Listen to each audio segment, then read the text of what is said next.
Hi students, 9th lesson பார்த்துட்ருக்கோம். 9th lesson என்ன சொன்னோம்?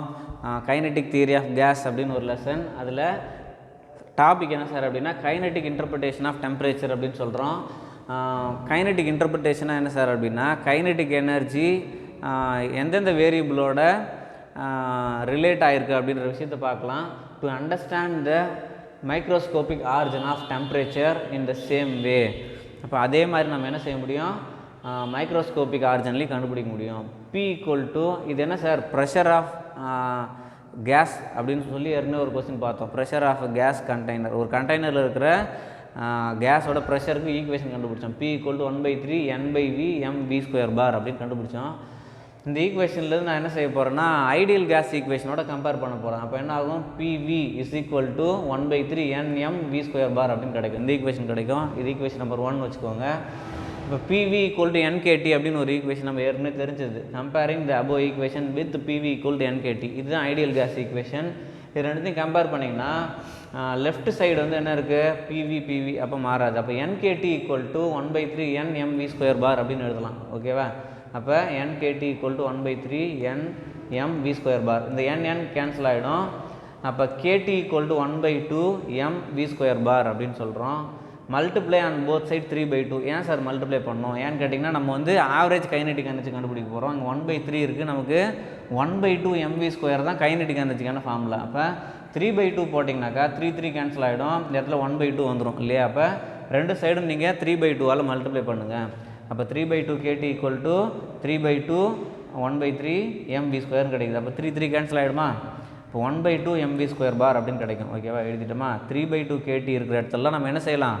1/2 mv² போடலாம். இல்லை 1/2 mv² இருக்கிற இடத்துல எல்லாம் 3/2 KT போடலாம். ஓகேவா? RHS of the equation 2 is called average kinetic energy of single molecule. ஒரே ஒரு மாலிகுலோடைய ஆவரேஜ் கைனெட்டிக் எனர்ஜியை ½ mv² அப்படின்னு எழுதலாம். இல்லை 3/2 KTன்னு எழுதலாம். ஓகேவா? நெக்ஸ்ட் என்ன செய்ய போகிறோன்னா இது வந்து நமக்கு தெரிஞ்ச ஃபார்முலா, ஆனால் இது தெரியாது இல்லையா? ஒரு மைக்ரோஸ்கோபிக் ஃபார்முலா நமக்கு தெரியாது. இப்போ இது எப்படி எழுதலாம் சார்? அப்போ average kinetic energy per molecule, அதுதான் KE அப்படின்னு சொல்கிறோம். அப்படி இல்லைனா வேறு எப்படி எழுதலாம்? எப்சிலன் அப்படின்னு சொல்லலாம். Is equal to 3/2 KT. இது ஈக்குவேஷன் நம்பர் 3ன்னு வச்சுக்கோங்க. நெக்ஸ்ட்டு ஈக்குவேஷன் நம்பர் 2 and 3 இங்கே இருக்கு பாருங்கள். அந்த ஈக்குவேஷன் நம்பர் 2 and 3லேருந்து சில கன்க்ளூஷன் நம்ம வர்றோம். என்னென்ன கன்க்ளூஷன் சார் அப்படின்னா, from equation 3 average kinetic energy is directly proportional to absolute temperature அப்படின்னு சொல்கிறாங்க. ஒரு மாலிகுல் எடுத்துக்கிட்டு அந்த மாலிகுலோட ஆவரேஜ் கைனெட்டிக் எனர்ஜியை நீங்கள் கண்டுபிடிச்சிங்கனாக்கா அது எதை பொறுத்து மட்டும்தான் மாறுதான்? அப்சல்யூட் டெம்பரேச்சரை பொறுத்து மட்டும்தான் மாறுது. அப்போ from equation 2 gives the connection between the macroscopic world to microscopic world. இந்த ஈக்குவேஷன் 2ங்கிறது நம்ம மேக்ரோஸ்கோபிக்னாக்கா ரொம்ப பெருசு. ஃபார் எக்ஸாம்பிள் இப்போ டெம்பரேச்சர் மெஷர் பண்ணோன்னாக்கா ஒரு ரூம் எடுத்துக்கிட்டு டெம்பரேச்சர் மெஷர் பண்ணலாம். ஒரு ஏரியா, ஒரு கிரவுண்டு, வெதர், அந்த இடத்துல போயிட்டு நம்ம டெம்பரேச்சர் மெஷர் பண்ணுவோம். ஆனால் இந்த இடத்துல நம்ம மோஷன் ஆஃப் மாலிகுல் அப்படின்றது மைக்ரோஸ்கோபிக். எப்படின்னு பார்த்தீங்கன்னா ஒரு கண்டெய்னர் எடுத்துக்கணும், அந்த கண்டெய்னருக்குள்ளார என்ன கேஸ் இருக்குதுன்னு பார்க்கணும், அதுக்குள்ளே ஒரு மாலிகுலை பார்க்கணும், அந்த ஒரு மாலிகுலோட மூவ்மெண்ட்டை பார்க்குறதுங்கிறது மைக்ரோஸ்கோபிக். ஓகேவா? அப்போ equation 2 gives microscopic to macroscopic. மேக்ரோஸ்கோபிக்கும் இடையில இருக்கிற ஒரு கனெக்ஷனை ஈக்குவேஷன் 2 கொடுக்குது அப்படின்னு சொல்கிறாங்க.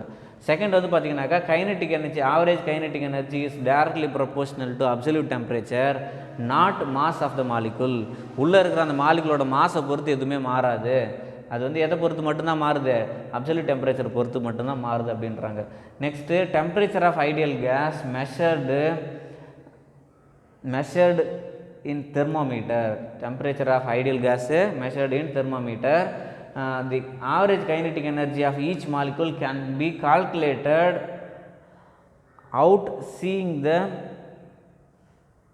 molecule through naked eye. நம்ம வெறும் கண்ணாலே பார்த்து நம்ம என்ன செய்ய முடியும்? ஆவரேஜ் கைனெட்டிக் எனர்ஜி ஆஃப் மாலிகுலை நம்ம கண்டுபிடிச்சிட முடியும் அப்படின்றாங்க.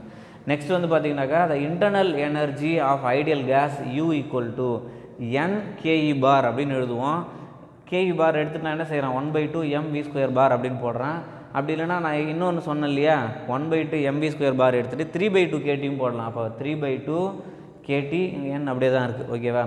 அப்போ இது வந்து என்னது? Internal energy of ideal gas அப்படின்னு நம்ம கண்டுபிடிச்சிட்டோம். நெக்ஸ்ட் இதுக்கு அடுத்த ஒரு பாயிண்ட் கொடுத்துருக்காங்க உங்கள் புக்கில் என்னென்னு பார்த்தீங்கன்னாக்கா average kinetic energy of gas molecule is independent of volume and pressure. வால்யூமையும் ப்ரெஷரையும் பொறுத்து ஆவரேஜ் கைனெட்டிக் எனர்ஜிங்கிறது மாறாது. நம்ம இந்த பாயிண்ட்லேயே பார்த்துருந்தோம், it is independent of mass also இல்லையா. அப்போ என்ன ஆகும், அப்போ வால்யூமு ப்ரெஷரு மாஸை பொறுத்து எது மாறாது, average kinetic energy per molecule அப்படின்றது மாறாது அப்படின்ற விஷயத்தை கண்டுபிடிக்கிறோம். ஓகேவா. அப்போ இந்த கொஸ்டின் பொறுத்த வரைக்கும் ரொம்ப ஷார்ட்டான ஒரு கொஸ்டின். இதில் எப்படி உங்களுக்கு கொஸ்டின் கேட்பாங்க, கைனெட்டிக் இன்டர்பிரேஷன் ஆஃப் டெம்பரேச்சர் அப்படின்னு கேட்டாங்கனாக்கா ஃபஸ்ட்டு நீங்கள் என்ன எடுத்துக்கிறீங்க, ப்ரெஷருக்கான ஈக்குவேஷன் எழுதுறீங்க. அந்த ப்ரெஷர் ஈக்குவேஷனை கொண்டு போயிட்டு ஐடியல் கேஸ் ஈக்குவேஷனோட கம்பேர் பண்ணுறீங்க. கம்பேர் பண்ணிங்கனாக்கா உங்களுக்கு என்ன கிடைக்குது, 3/2 kT = 1/2 mv² அப்படின்னு கிடைக்குது. இதுக்கு ஒரு பேர் வைக்கிறோம், என்னது, average kinetic energy per molecule அப்படின்னு பேர் வைக்கிறோம். இது இந்த ஈக்குவேஷன் நம்பர் 2, 3 ரெண்டுமே பார்த்தீங்கன்னாக்கா மைக்ரோஸ்கோபிக் வேர்ல்டுக்கும் மேக்ரோஸ்கோபிக் வேர்ல்டுக்கும் இடையில இருக்கிற கனெக்ஷனை கொடுக்குது அப்படின்னு சொன்னோம். நெக்ஸ்ட் வந்து பார்த்தீங்கன்னாக்கா இட் இஸ் டைரக்ட்லி, அதாவது average kinetic energy is directly proportional to absolute temperature அப்படின்னு சொன்னோம். It is independent of volume, pressure and mass அப்படின்னு சொன்னோம். நெக்ஸ்ட் ஐடியல் கேஸ், அதாவது இன்டர்னல் எனர்ஜி ஆஃப் ஐடியல் கேஸுக்கு ஒரு ஈக்குவேஷன் கண்டுபிடிச்சோம். நம்ம ஏற்கனவே கண்டுபிடிச்சோம்ல அந்த கைனெட்டிக் எனர்ஜி, அதே ஈக்குவேஷன் தான் ஐடியல் கேஸுக்கு. என்னென்னா ஹோல்லி கைனெட்டிக் அப்படின்ற கான்செப்ட் இல்லையா. அதாவது பொட்டன்ஷியல் எனர்ஜி கேஸுக்கு இருக்குமா சார் அப்படின்னா பொட்டன்ஷியல் எனர்ஜி இருக்காது. அதனால் ஐடியல் கேஸுக்கு ஒன்லி கைனெட்டிக் எனர்ஜி, அதே தான் நம்ம டோட்டல் எனர்ஜி அப்படின்னு எடுத்துக்கிறோம். அப்போ இந்த கொஸ்டின் திரும்ப பாருங்கள், ஏதாவது டவுட்னாக்கா கேளுங்க. இந்த வீடியோ திரும்ப பாருங்கள், எழுதி பாருங்கள். Okay, thank you.